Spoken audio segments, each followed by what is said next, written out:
Okay, welcome everybody to Our Experience, ASCP's podcast. I'm your host, Chad, alongside my hosting partner, Tom. And today we have a really special guest. We have Lisa Gables, who I'm going to let introduce herself, but used to be somebody that worked here at ASCP. So Lisa, welcome to the program. Well, thank you. Thank you for having me, Chad and Tom. Appreciate it. Tell everybody what you're doing right now. Well, I am currently the CEO of the American Academy of Physician Associates, better known as PAs. Most people know them as PAs. I've been here a long time, since I left ASCP. I came over here to AAPA as first the foundation executive director and the chief development officer of AAPA. I then became the chief financial officer of AAPA, and since 2019, I've been the CEO.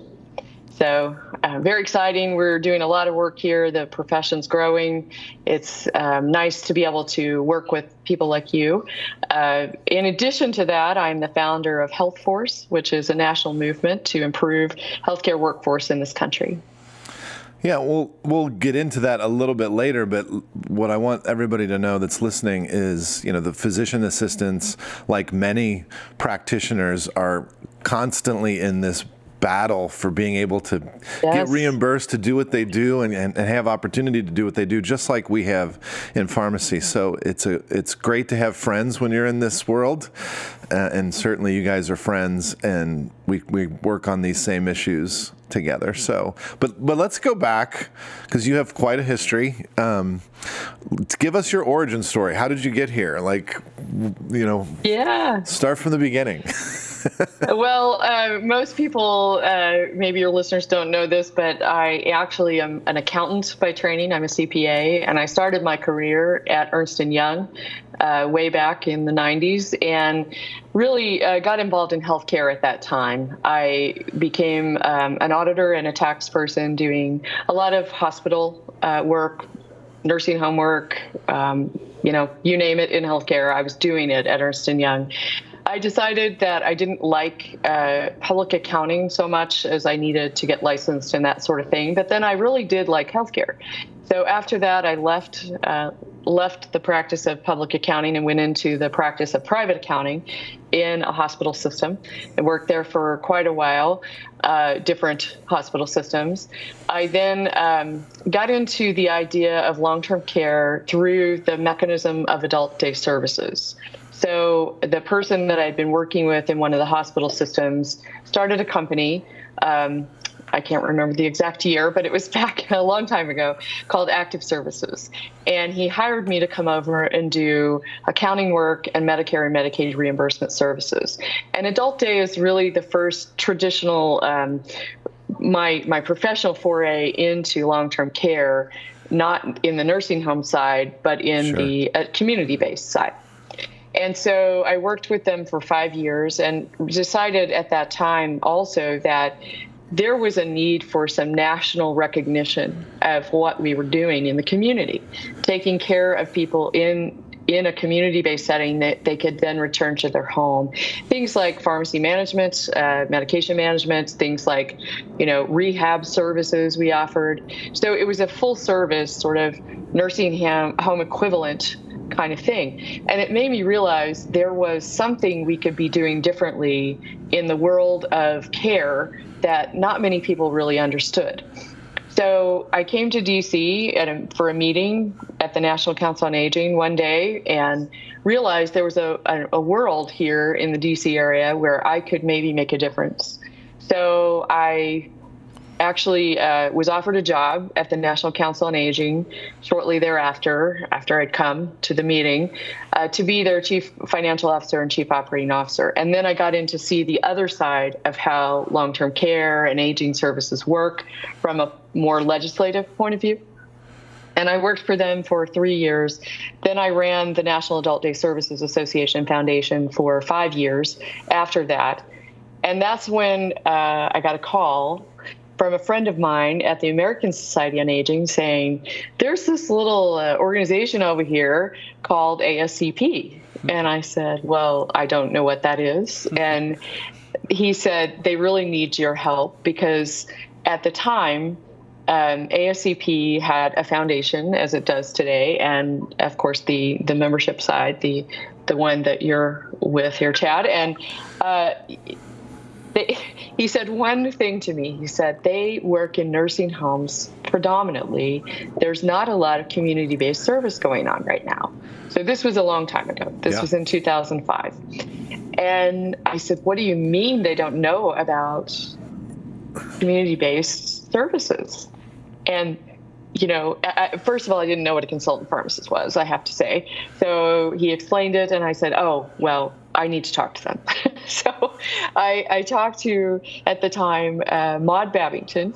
Okay. You may remember Maud. Yeah. And she explained what she was doing. And she personally was working in the community, but she didn't think that ASCP knew a lot about community-based care. So I took the job and started out as the foundation executive director, as well as how I've done it here at APA, and worked with the team there at the time, Janice Feinberg and others. And, really brought in a landscape of looking beyond just the nursing home, long-term care, traditional long-term care components, into looking at what could be done in adult day, in other types of senior care community settings like senior centers and things. And so it really was eye-opening for me to understand everything that you did. And I will tell you a funny story later about Mark Beers that you'll find amusing. But it's interesting how the overlap became about then. And at that time, remember, the whole term senior care pharmacy was new. Right. Senior care pharmacist was a new thing. And Chad, I remember talking to you even back then about this notion of how can we promote that brand and how can we get more people involved. So after I'd been at ASCP Foundation for a few years, I then transitioned over and worked directly for ASCP as well, running 5 departments. So I learned a tremendous amount and loved the work that I did, and think that the job that you all do is extraordinarily valuable.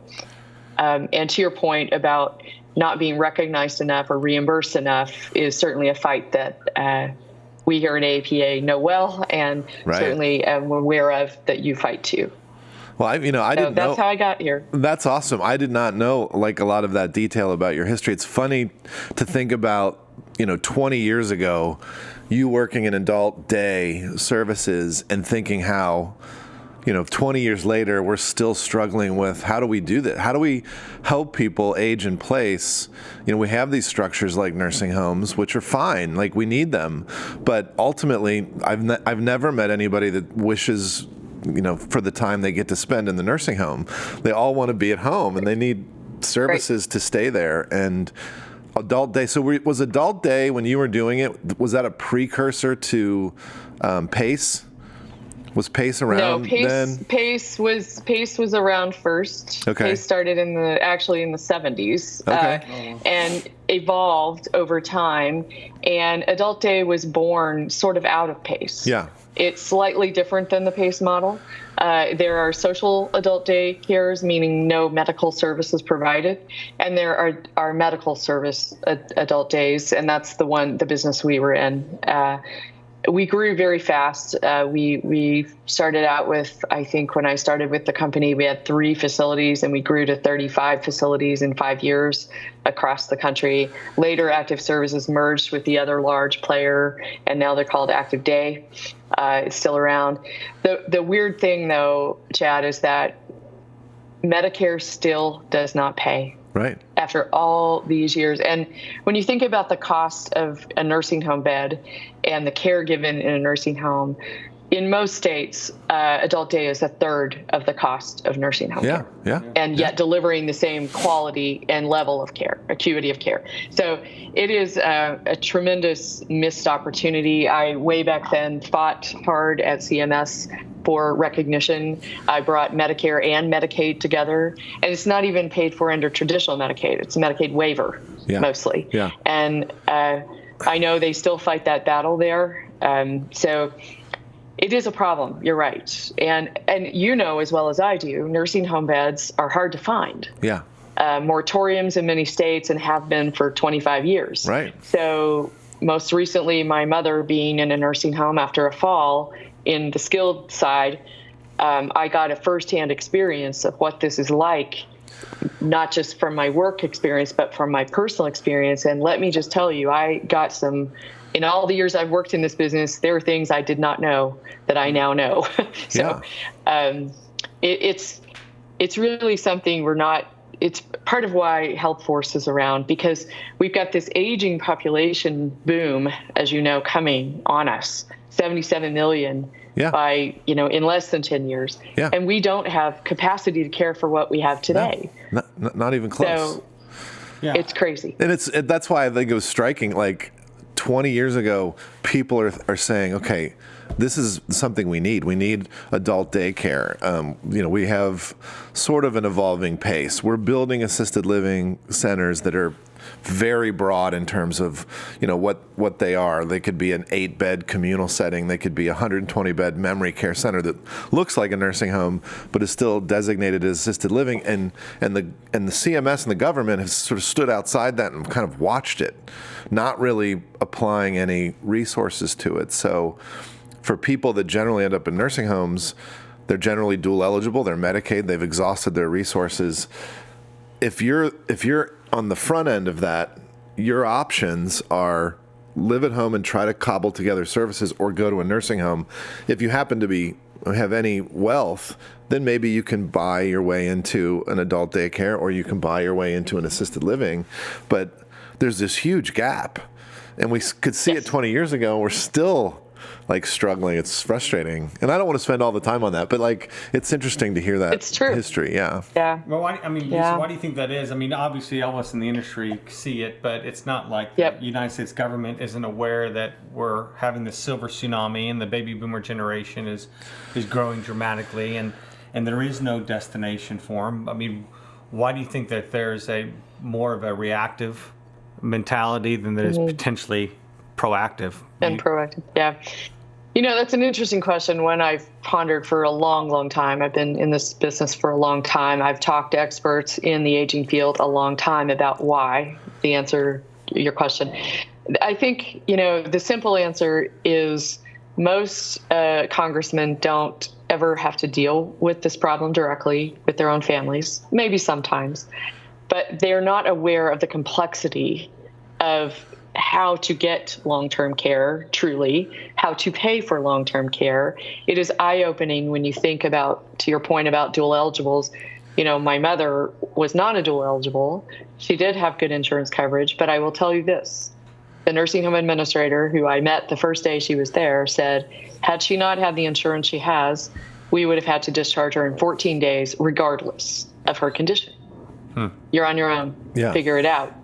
And then she said, you have 100 days here. If she needs more than that, it will be $16,000 a month, private pay. That's brutal. So, the high cost of long-term care is people just don't understand how really high, even assisted living. For $8,000 a month here in this community, you can get a bed, a room, a bed, and then some meals, and that's it. No care, just that. $8,000 a month, private pay. Yeah. So the government is forcing people to bankrupt themselves, right, to get into these care systems.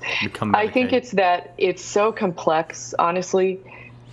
I think people just don't want to talk about it. I also feel like, and this is a personal feeling that I've had for years and years when I talk to people, if I have to talk to you about this, it means I have to face my own mortality.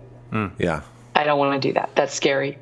Let's not talk about that. Let's talk about something else. Yeah. It's a turn the other cheek sort of idea that I don't put my finger in my ears. It literally is so complex and so scary. People just don't want to deal. Yeah. And until they actually have to deal with it personally, they don't. Quick little story. When I was running the adult day services business back in 2003, the White House Conference on Aging was convening, and I got invited to speak with the policy committee. The big policy committee going to set policy for the White House going forward. I stood before them. These are the experts in the room. I am not. I am just a lowly, person here. And at the time, we just had 9/11 remember, in 2001, and everybody was panicking in DC, and, we got to have plans of what we're going to do if there's another attack. So I asked them, I said, how many of you in this room live here in this area? They all raised their hands. I said, how many of you have a go bag and a plan for where you're going to meet your family and how you're going to get water? And they all raised their hand. I said, how many of you have a plan if your mom had a stroke today and was in a nursing home, hospital, nursing? Do you have a plan for that? Nobody raised their hand. Nobody. Yeah. These are experts. Right. And I said, if you don't know, what are the rest of us doing? Right. Right. So it's been a problem for a long, long time. It does feel like, regardless of what issue you're talking about, we are so reactive. I used to say things like, well, until there's blood in the streets, we're not going to do anything about it. That's what I'm saying. There's going to have to be people that are suffering in rural areas because they can't get access. Here comes my mom. I love it. Oh. I love it. Hello. Perfect timing. Hi, Mom. I'm on the phone. Mom? Okay, thank you. Sorry. She's awesome. This is what we do our work for. That's right. I love that. Well, that woman behind me, just so you know, fell on December 17th in the garage, taking the dog out in the middle of the night. She's 85. Yeah. She's primary caregiver for my 85-year-old father out here in this rural community. She fell, hit her head on the concrete floor, had a skull fracture, a frontal lobe brain bleed, both sides, broke 3 ribs and 2 vertebrae in her back. My goodness. And because she's the primary caregiver, she went back to bed. Oh my gosh. And didn't tell anyone. Oh my gosh. For 12 hours, she laid in there, not just saying, I don't feel well. I mean, my dad finally called me and said, what do I do? I said, call 911. Yeah. Now, let me just tell you where we are. Sometimes when you call 911, they don't come. Oh, wow. Wow. That's they don't crazy. Come. Sorry. It's happened twice. Wow. This time they came. Of course, she was put immediately into, the little hospital. Then she had to be transported to the big hospital, 75 miles from here. And she almost died. And so now my dad, 85, on peritoneal dialysis in the home, has no one here. So I had to come. I stayed here for 2 months. I was their primary caregiver for 2 months. Mom got put into a nursing home after 10, 11 days in the hospital. Jeez. I was in the nursing home for a month, and I was going back and forth all the while trying to find a caregiver, which took me almost a month to find, and I had to go to Facebook to do it. Wow. I mean, that's... But wow. To your point, and you've got background in senior care and, know more than the average person knows. But, that's what my concern is that we're going to have lots of horrific stories like that before the government does react and say, hey, maybe we should, help senior caregivers provide services at home. Yeah. Right. And pharmacists are a very good resource that people don't understand. That they could utilize, for help. And I just, it is going to take all hands on deck as far as I'm concerned. And it's one of the reasons we fight so hard for legislative change at the state and at the federal level. Yeah. That we've got to utilize our workforce across the board in a higher capacity than we ever have. Yeah. Or, we're already short now. Right. Think of what it's going to be like. Well, we're not only short; we've abandoned that whole scenario. You've abandoned people, whether they're rural or not. We do not have services that we should have, that need staffed by resources that we may or may not have. But we're not paying any attention. We're waiting until, you tell your story, and thank God, your mom is fine. And for what you just described, the fact that she walked into the picture and out of the picture is amazing. Wait, right. It gets worse, though. So my dad, I came here, I helped him.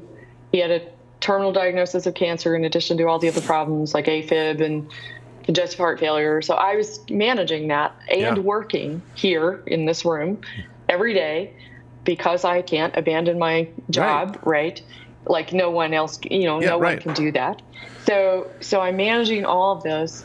She finally comes home. I finally get a live-in caregiver to help me after searching on Facebook. And I leave and go back to DC. And then I get a call. Dad is going downhill. We need to put him in a hospice. I need you to come back. So I've been here for 2 weeks. Yeah. At the same time, my mom is recovering still. Sure. She's doing well, but my dad passed last week. She had a TIA on Saturday of last week. Was hospitalized overnight. Thankfully, we're okay right now, but I had to get her out of the hospital on Sunday and then the funeral on Monday. So that's what I mean. There's so much of this that people don't think about until they're faced with it.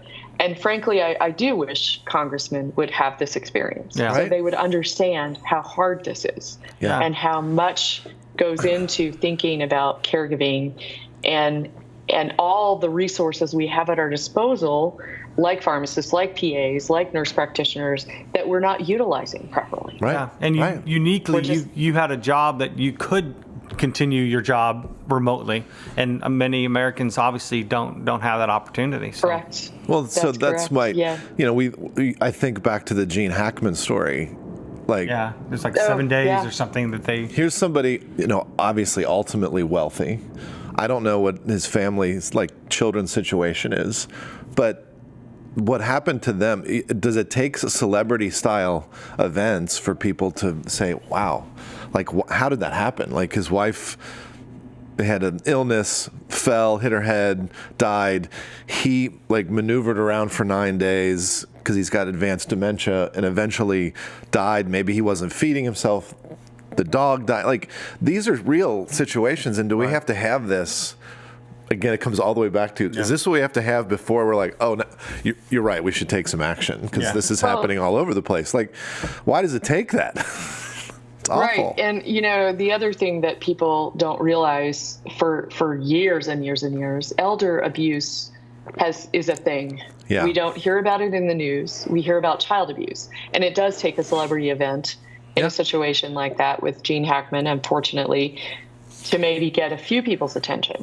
Right. But it happens every day. Yeah. We had a situation in South Carolina where the state AAA called us and said, we need an adult day facility in this community. We've got a situation here, and it's probably worse than what we see. A woman was tying her mother to a chair every day because she had to go to work to feed her kids and she was afraid her mom was going to burn their trailer down or run away or, wander away. And she just had no choice. So she tied her to a chair every day. Yeah. So that happens. Yeah. That is real.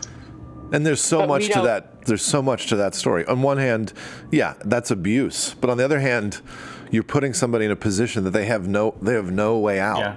What is their way out? Right. Yeah. Shouldn't have options. That's what I mean. Yeah. Yeah.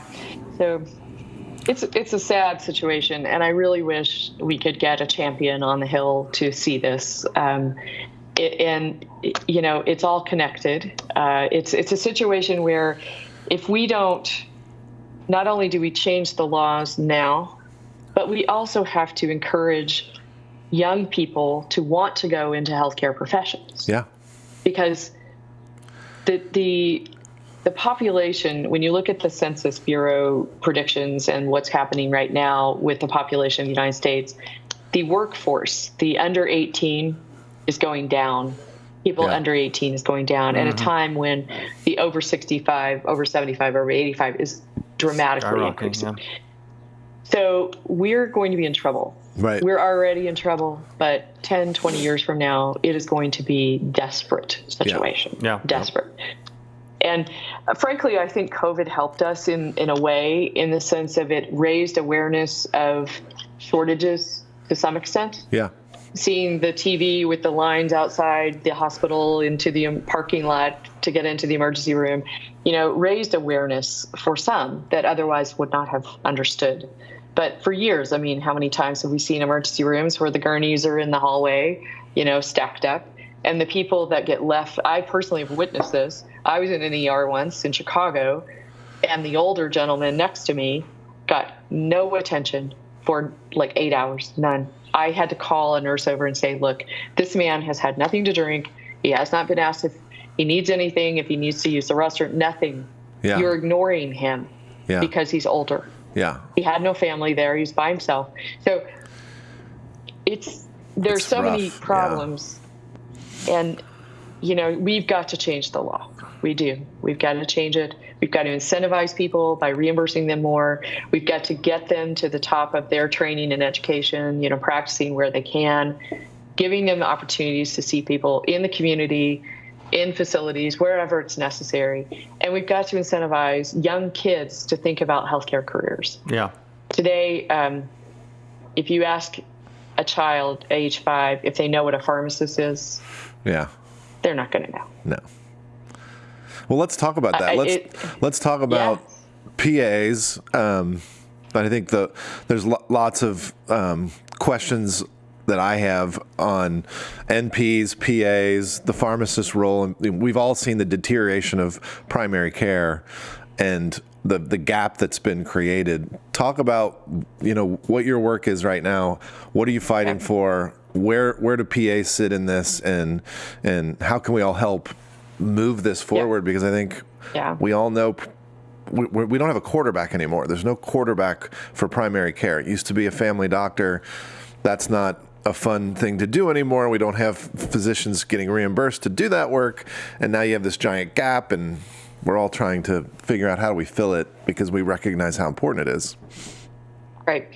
So for many years, I obviously wasn't here 40 years ago, but for 40 years, the PA profession has been around for 58 years. Started in the Army as a medic, got out, first school in Duke University, and first graduating PAs in 1967-ish timeframe. Moved forward into the 70s, where they were being trained right alongside physicians in medical schools, learning the same things. But the idea is we need you to get to the work faster. So you're not going to go through a residency. You're going to work on the job training. So there's an advantage to that in a lot of ways, because the cost of being educated is less than a physician, and you get to work faster than going through a full residency, and you're trained in a general model. So when you're in PA school, you're learning about the entire body, you're learning about pharmacotherapy, you're learning about all those things, not to the extent a pharmacist is, but you're learning the general process. So you can work in primary care, but also you can work in specialties. So PAs are the only health professional that will switch jobs and professions, specialties throughout their career. They will go from primary care to, cardiothoracic surgery. Yeah. It's that sort of, they can move around. They also allow for the team to be fully functional, meaning if they were working to the top of their own training and education, that allows, for example, in orthopedics, the surgeon to be doing the surgeries. They can first assist in surgery, but it allows for the more efficient use of everyone's time and specialty, what they're trained to do. So the problem we have, though, is state law does not recognize it that way in every state.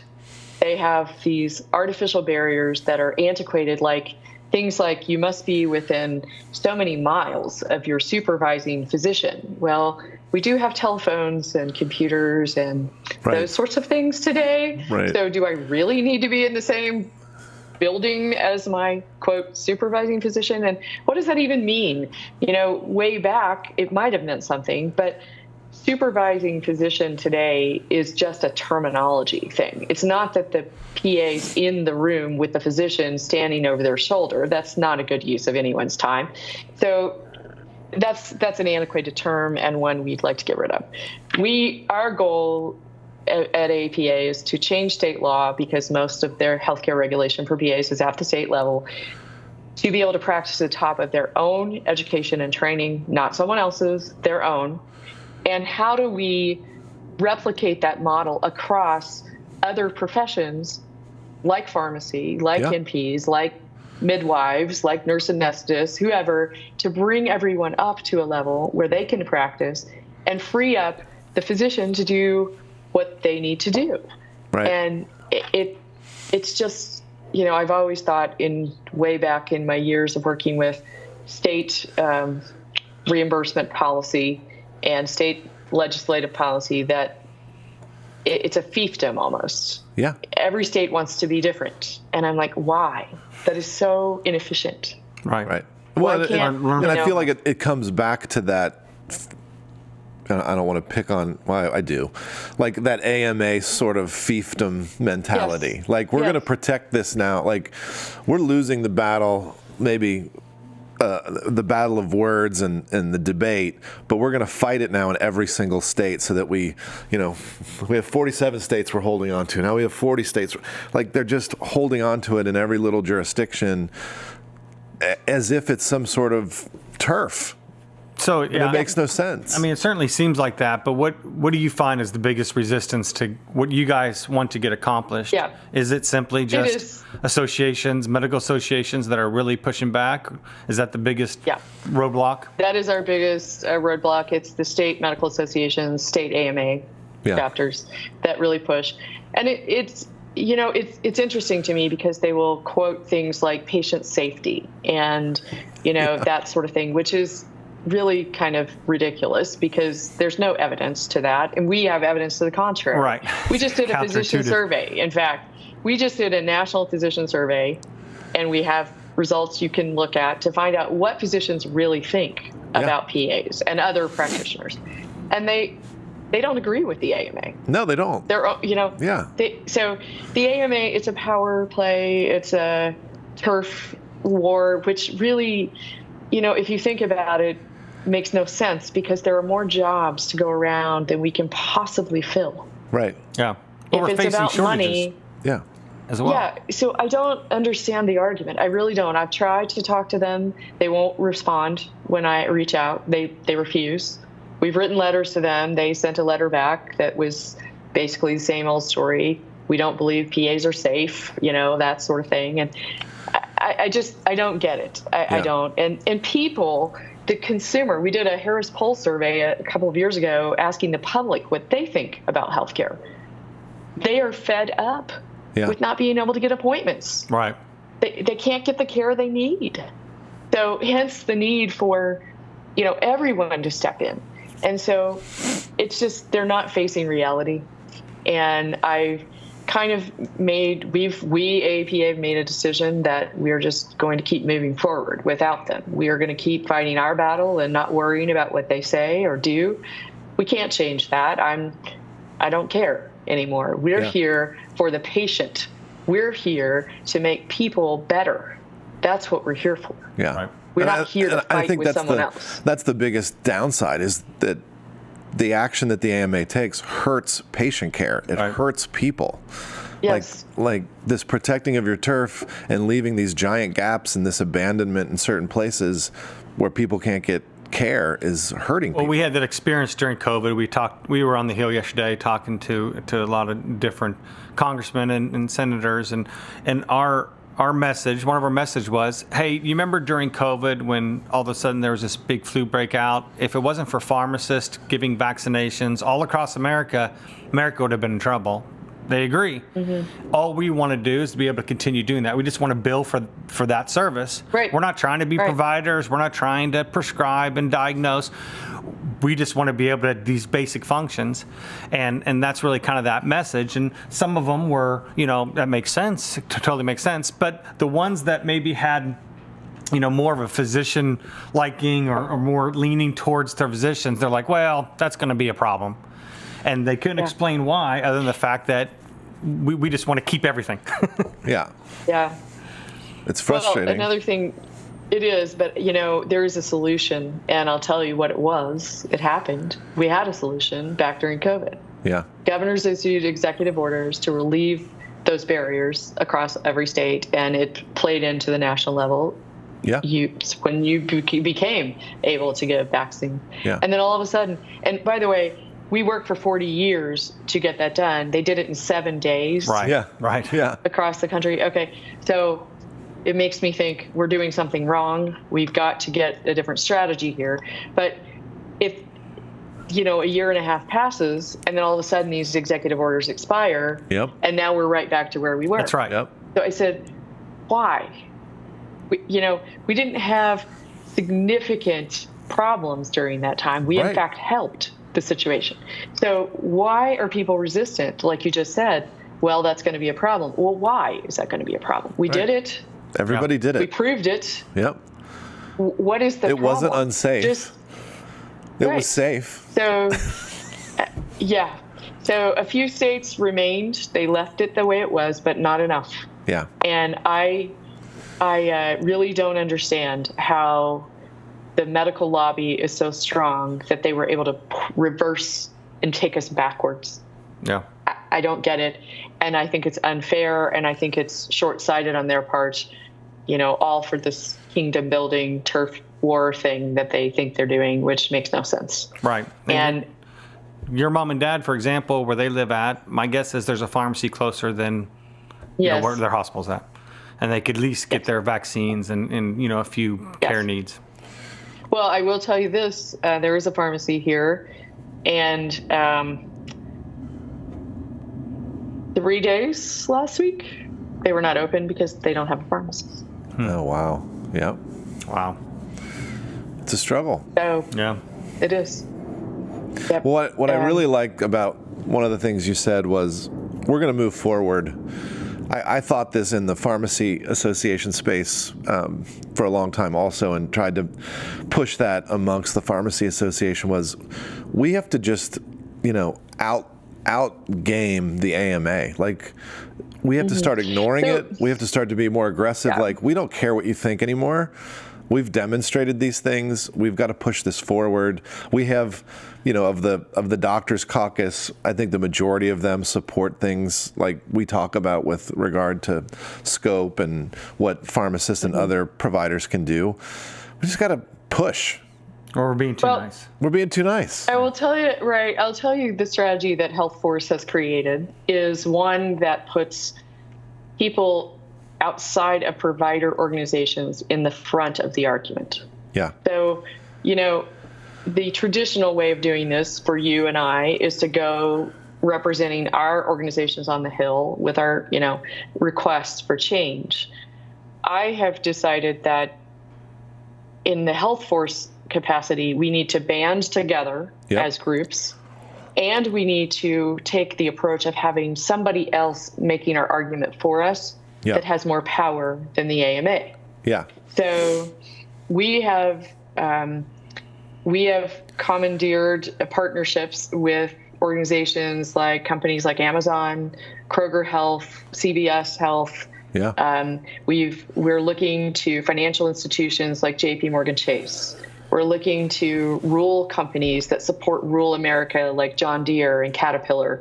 We're looking to oil and gas companies because if you think about it, every company in this country, this is a societal problem, not a professional association problem. This is a people problem, but it's also a company problem. If your employees can't work because they can't get health care, you're losing money. Yeah. So when I met with the chief medical officer of Amazon, I said, you're running the healthcare side, but Amazon's a really big company with a lot of employees. And if they're missing work, you're not making money. Yep. So you have to look at it both ways, which is why financial institutions and manufacturing, and this is a problem for everyone. So having them make the argument on our behalf to say, look, we need you to fix this so we can have healthcare in our communities to continue to employ people in the state, to continue to, keep people healthy and on the job, to deal with things like mental health problems, all of that. Them making the case on our behalf is actually working.